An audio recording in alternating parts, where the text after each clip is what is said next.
Saudara tim Panitia Khusus Dewan Perwakilan Rakyat Kabupaten Aceh Barat meninjau Pelabuhan Umum Jeti Melabuh.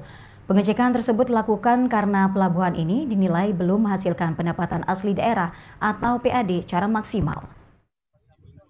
Tim Panitia Khusus Pansus DPRK Aceh Barat meninjau ke sejumlah aset milik pemerintah kabupaten setempat. Salah satu tujuan tim Pansus yakni meninjau Pelabuhan Jeti Melabuh.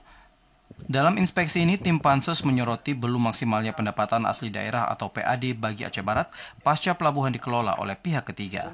Ketua tim Pansus DPRK Aceh Barat, Ramli, mengatakan, di tempat ini pihaknya melakukan pengecekan sejumlah fasilitas seperti yang dijanjikan oleh pihak ketiga pengelola Pelabuhan Jeti Melabuh di dalam kontrak.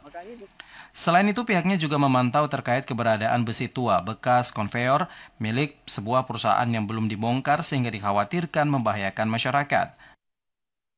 Termasuk apa yang dijanjikan dulu waktu ada kontrak, ini kita ngecek apa benar sudah ada fasilitasnya dibangun di sini atau belum. Termasuk yang besi tua ini, apa sudah dibongkar atau belum. Karena juga jangan bahayakan masyarakat. Nanti dalam pansus kita buka laporan juga. Ya.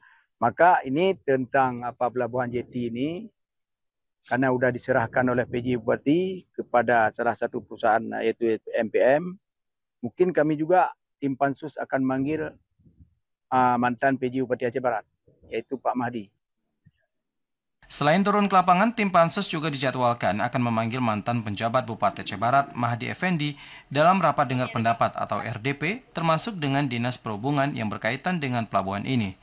Dari Aceh Barat, Azhar TVRI melaporkan.